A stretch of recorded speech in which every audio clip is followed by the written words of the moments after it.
Assalamualaikum warahmatullahi wabarakatuh.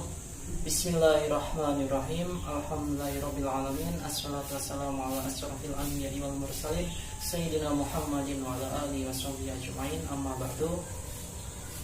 Alhamdulillah. Bagaimana kabarnya anak-anak? Semoga Allah selalu memberikan kita semua kesehatan dan perlindungannya. Semoga anak-anak selalu semangat belajar, meskipun kita belajar dari rumah.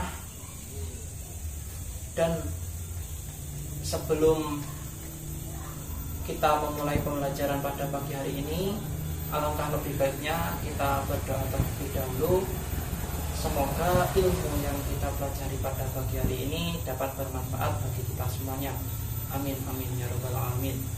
Baik anak-anak, mari kita berdoa. Berdoa mulai.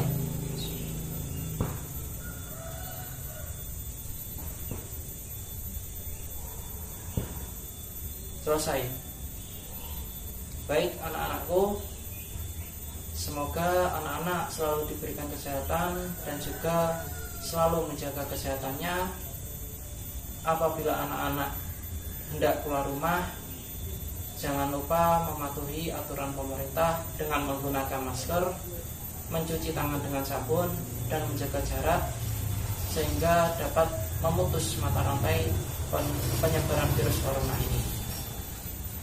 Baik anak-anakku, minggu kemarin kita sudah melakukan pembelajaran dengan materi strategi dakwah Nabi di Madinah, tentang kepercayaan masyarakat Madinah sebelum Islam, kondisi politik masyarakat Madinah sebelum Islam, kondisi ekonomi masyarakat Madinah sebelum Islam. Pada pagi hari ini Bapak akan menyampaikan materi mengenai hijrah Nabi Muhammad SAW di Madinah. Pengertian hijrah tersendiri adalah hijrah adalah meninggalkan suatu perbuatan, menjauhkan diri dari pergaulan, pindah dari suatu tempat menuju ke tempat yang lain, atau pindah dari suatu daerah ke daerah yang lain, yang mana meninggalkan suatu keburukan menuju kepada kebaikan, mencari suatu kebaikan, mencari suatu kebaikan yang untuk kebaikan diri sendiri maupun kebaikan orang lain. Suatu ketika sebelum hijrah Nabi ke Madinah, Rasulullah sempat mendapatkan beberapa perilaku tidak mengenakan dari kaum kafir Quraisy, dari pamannya sendiri Abu Lahab. Rasulullah ketika itu mendapatkan banyak siksaan dan cobaan. Setelah Rasulullah ditinggal oleh istrinya tercinta, yakni Sayyidah Khadijah radhiyallahu anha, dan pamannya yang sangat menyayangi Nabi, yakni Abu Thalib, beliau sangat susah, beliau sangat sedih, yang mana hari tersebut dikenal atau dinamakan dengan Yaumul Huzni. Pada Rasulullah telah kehilangan sosok pendampingnya. Begitu juga para kaum kafir Quraisy terus memberikan cobaan kepada Rasulullah. Akan tetapi Rasulullah tetap tegar, tetap sabar, dan tetap semangat dalam menyampaikan dakwah beliau. Beliau memulai dakwahnya ke Taif pada tahun 10 setelah kenabian beliau. Beliau ditemani oleh bekas budaknya, yakni Zaid bin Harithah. Beliau melakukan dakwah di sana selama 10 hari. Beliau mulai dakwah di Taif untuk menyebarkan agama Islam. Akankah semuanya akan mengikuti beliau?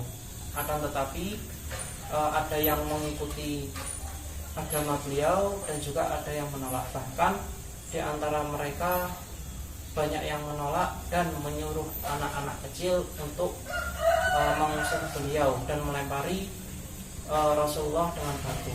Suatu itu Rasulullah terkena tumitnya sehingga berdarah. Ada sebuah gunung yang berkata kepada Rasulullah, "Ya Rasulullah, jika engkau hendak untuk menghancurkan kaum Taif ini, saya akan menghancurkan gunung ini."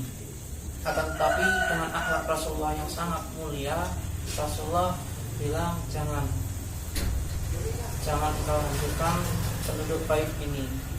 Mungkin dari anak cucu keturunannya nanti akan ada yang beriman kepada Allah SWT.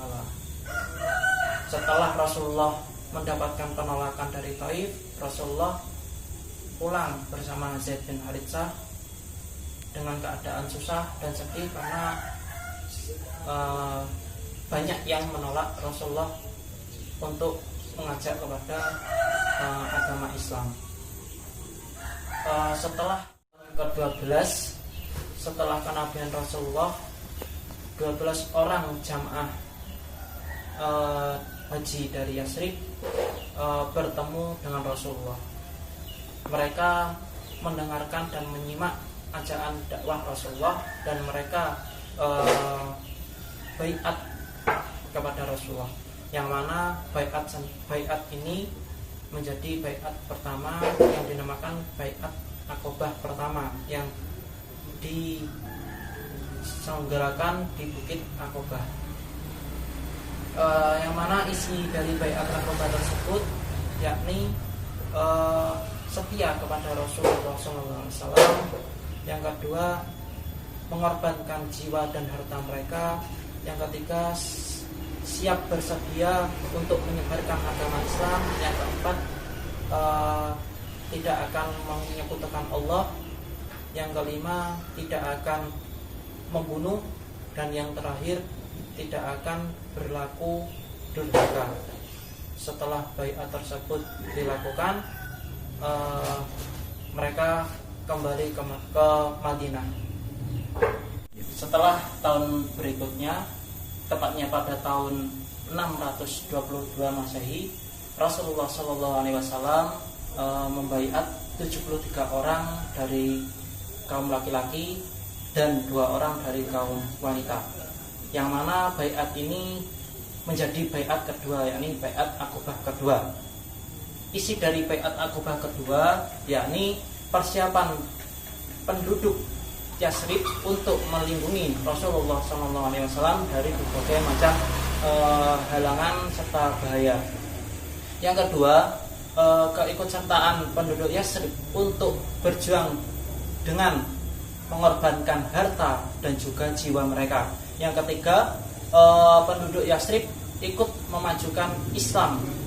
Dan yang terakhir, persiapan para penduduk Yasrib untuk menerima segala resiko serta segala tantangan yang dihadapi untuk melakukan dakwah.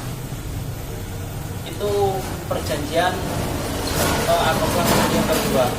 Selanjutnya Rasulullah memulai dakwah di Madinah.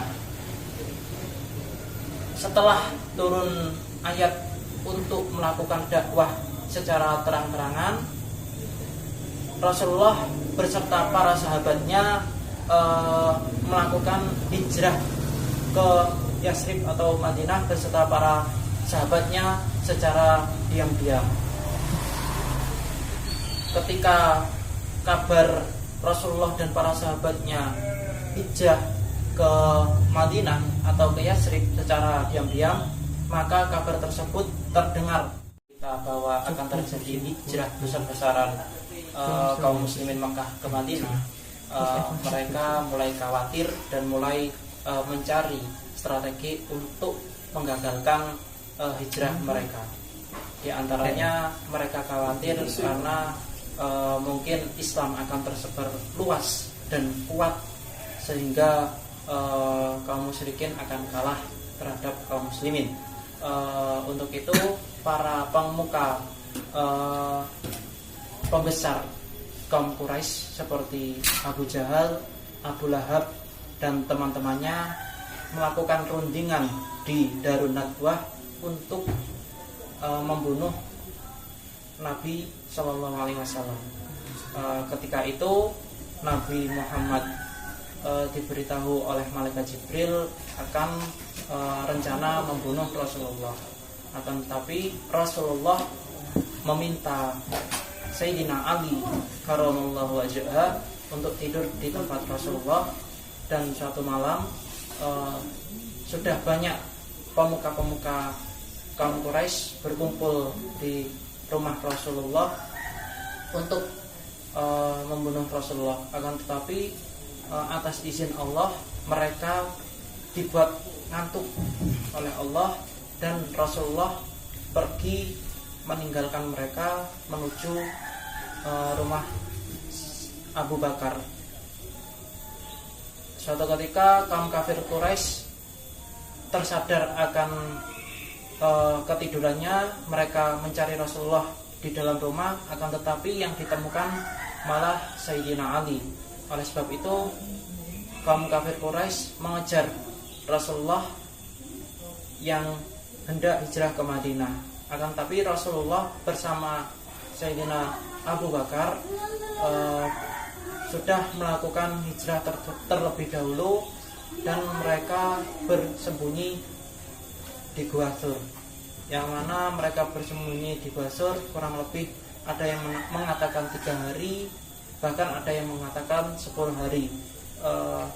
Sehingga Sayyidina Abu Bakar sebelum melakukan hijrah bersama Rasulullah sudah memerintahkan putranya yang bernama Abdullah bin Abu Bakar untuk memata-matai informasi dari kaum kafir Quraisy, dan putrinya yang bernama Asma binti Abu Bakar untuk memasok persediaan pembekalan Rasulullah.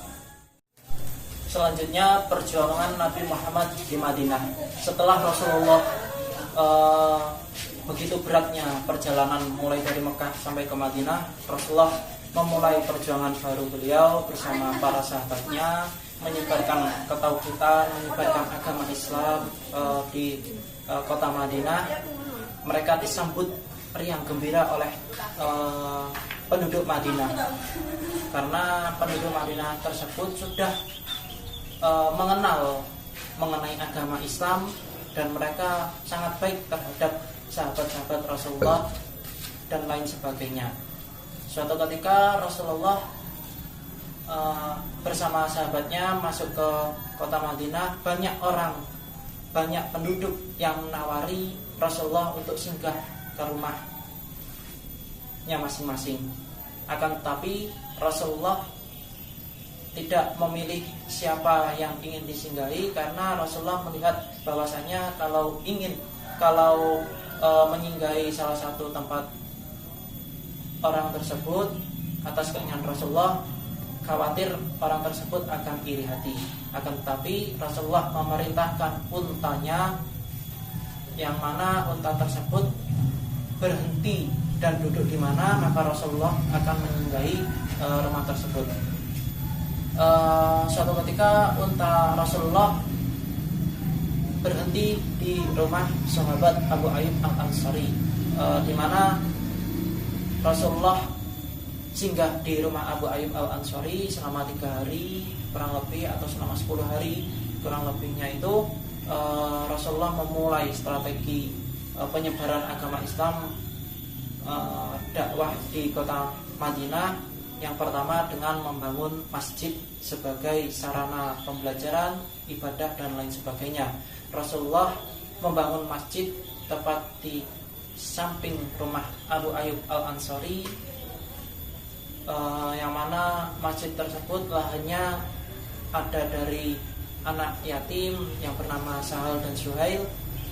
Rasulullah membangun bersama-sama masjid Rasulullah bersama orang-orang Madinah sebagai pusat dakwah Rasulullah, sebagai ibadah Rasulullah, sebagai pendidikan bersama-sama orang Madinah, orang Muhajirin yang ikut bersama Rasulullah dan lain sebagainya. Masjidnya cukup sederhana, hanya mempunyai 3 pintu, samping 2 dan belakang 1. Penerangannya juga sederhana, dari pelepah daun kurma yang dibakar dan sangat sederhana yang dinamakan masjid tersebut Masjid Nabawi, masjid yang Rasulullah bangun bersama orang-orang Madinah. Selain Rasulullah menyebarkan ajaran agama Islam di Madinah melalui membangun masjid, yang mana masjid tersebut sebagai sarana pusat dakwah, ibadah dan pendidikan, Rasulullah sendiri juga mempersatukan kaum muhajirin dan kaum ansor, yang mana kaum muhajirin adalah sahabat yang ikut hijrah Rasulullah dari Mekah menuju Madinah, sedangkan kaum ansor adalah sahabat yang berpenduduk di Madinah dan menolong kaum muhajirin tersebut. Rasulullah mempersatukan mereka karena kaum muhajirin yakni meninggalkan seluruh hartanya di Makkah, tidak membawa apa-apa menuju ke Madinah ikut bersama Rasulullah, sehingga kaum ansor hendaknya untuk menolong kaum muhajirin yang tidak mempunyai apa-apa sebagai persaudaraan yang kokoh dalam Islam. Kaum ansor rela untuk seluruh perabotan rumah mereka dipakai sebagaimana yang mereka pakai. Rasulullah sendiri dari kaum muhajirin ada seperti Sayyidina Abu Bakar, Sayyidina Utsman, Sayyidina Zubair bin Awam, Sayyidina Talhah bin Ubaidillah, Sayyidina Bilal bin Rabah dan lain sebagainya. Mereka sama-sama ikut hijrah ke Rasulullah karena di sana di Mekah banyak sekali penindasan dan cobaan yang begitu dahsyat dan besar, sehingga Rasulullah melakukan hijrah ke Madinah untuk mendapatkan ketenangan dan mendapatkan pengikut yang banyak serta memperluaskan ajaran agama Islam. Setelah Rasulullah mempersatukan kaum muhajirin dan ansor, selanjutnya Rasulullah membuat piagam Madinah, yang mana di antara penduduk kota Madinah tersebut tidak hanya satu suku, bangsa, agama maupun kabilah, mereka juga banyak dari suku-suku lain seperti suku Aus dan Khazraj, ada juga suku Yahudi, Hunaiko dan lain sebagainya, dan ada yang beragama Nasrani dan agama-agama yang lainnya. Rasulullah ingin membuat piagam Madinah supaya mereka bisa hidup berdampingan, saling menghormati, saling menyayangi, saling toleransi dan lain sebagainya. Di antara piagam Madinah yang Rasulullah buat yakni meliputi kondisi politik, agama, sosial, ekonomi, perundang-undangan dan lain sebagainya, yang berguna untuk ditaati serta menjadikan kota Madinah menjadi penduduk yang tentram serta saling menghormati dan juga menjunjung tinggi nilai toleransi.